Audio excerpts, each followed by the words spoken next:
If you've spent hours building and filling your raised beds, the last thing you want is to unknowingly drive away, or even kill, the very helpers your soil needs most: earthworms.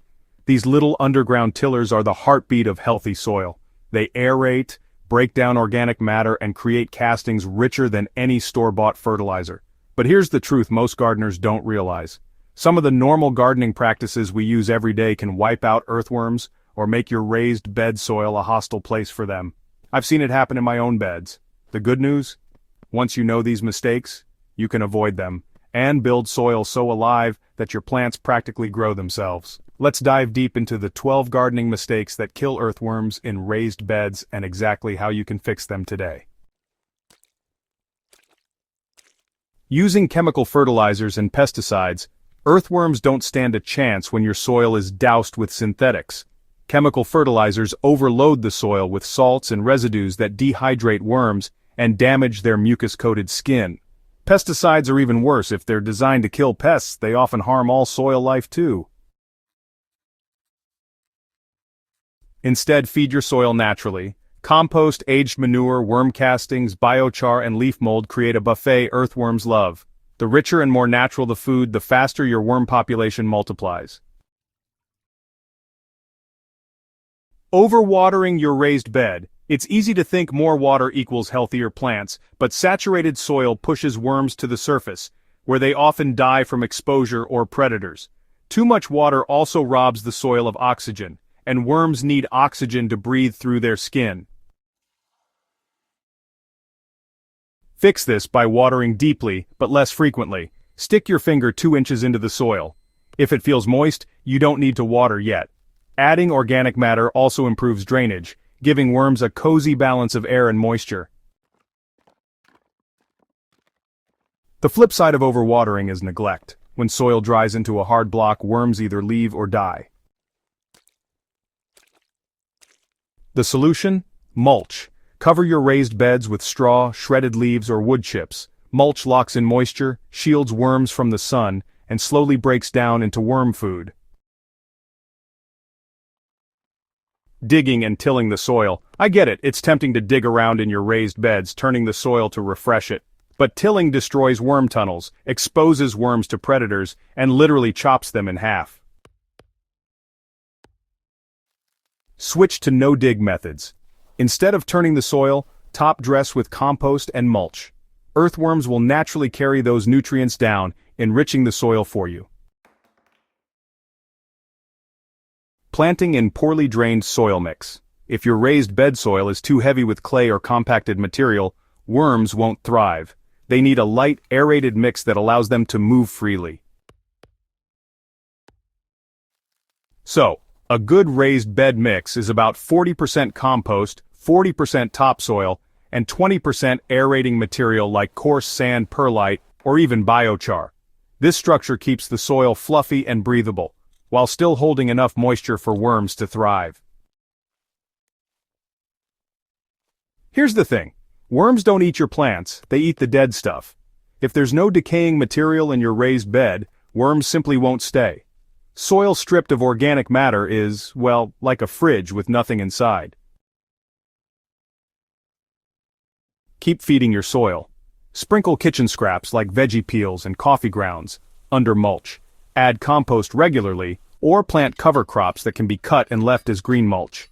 The more you feed the soil, the more worms you'll see.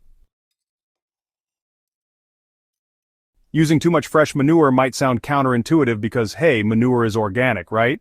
But fresh manure can actually burn worms. Its high ammonia content makes the soil toxic, and well, worms will just flee. If you want to use manure, you should compost it first. Well-rotted manure smells earthy, not sharp, and by that time it's basically a worm delicacy. Adding harsh materials like lime or ash incorrectly can be a problem. While lime and wood ash can help balance overly acidic soil, adding too much creates alkaline conditions that really harm earthworms. These substances can also clump together and burn worm skin.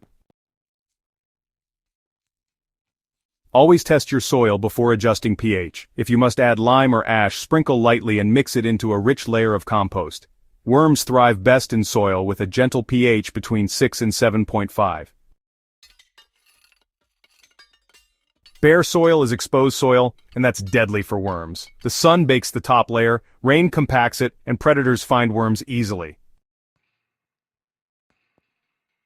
Cover crops, living mulches, or even a simple mulch layer provide shade, protection, and food. Think of mulch as the roof over the worm's house. It keeps their world stable and safe. So, when it comes to using non-decomposable mulches like plastic weed barriers, landscape fabric, or even those really thick layers of bark chips, well, these can actually suffocate the soil instead of feeding it. Worms can't eat them, can't move through them, and often end up trapped beneath them, which is definitely not what we want. Instead, you should choose mulches that break down naturally. Things like leaves, straw, grass clippings, or even shredded cardboard. These are worm favorites, and as they decay, they enrich the soil, making it a much better environment for your garden. Overcrowding plants might seem like a good way to get more out of your raised bed, but honestly, it just creates stressed soil. When you cram too many plants together, their roots end up competing for oxygen, nutrients, and moisture, leaving very little behind for worms. Plus, dense planting can actually prevent organic matter from reaching the soil surface, which isn't ideal for soil health.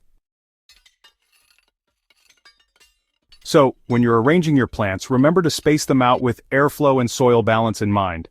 I mean, this simple step not only helps the worms do their thing, but it also really reduces disease pressure on your crops. The biggest mistake of all is treating soil like a short-term container for plants instead of a living system. Worms don't thrive overnight. They respond to consistent feeding, moisture, and protection. Neglecting their needs one season can undo years of good soil building. Treat your raised bed like a long-term investment. Keep feeding, mulching, and protecting the soil, even when it looks fine. The more stable and abundant the organic cycle, the more your worm population will explode. Earthworms are your silent soil workers. When they're thriving, your raised beds will stay loose, fertile, and resilient without backbreaking labor. Avoid these 12 mistakes and you'll transform your raised bed into a living ecosystem where worms, microbes, and plants all work together. If you found these insights useful, don't keep them to yourself. Share this article with a fellow gardener who needs healthier soil. And for more in-depth tips, experiments, and soil-building strategies, subscribe to Soilpower on YouTube.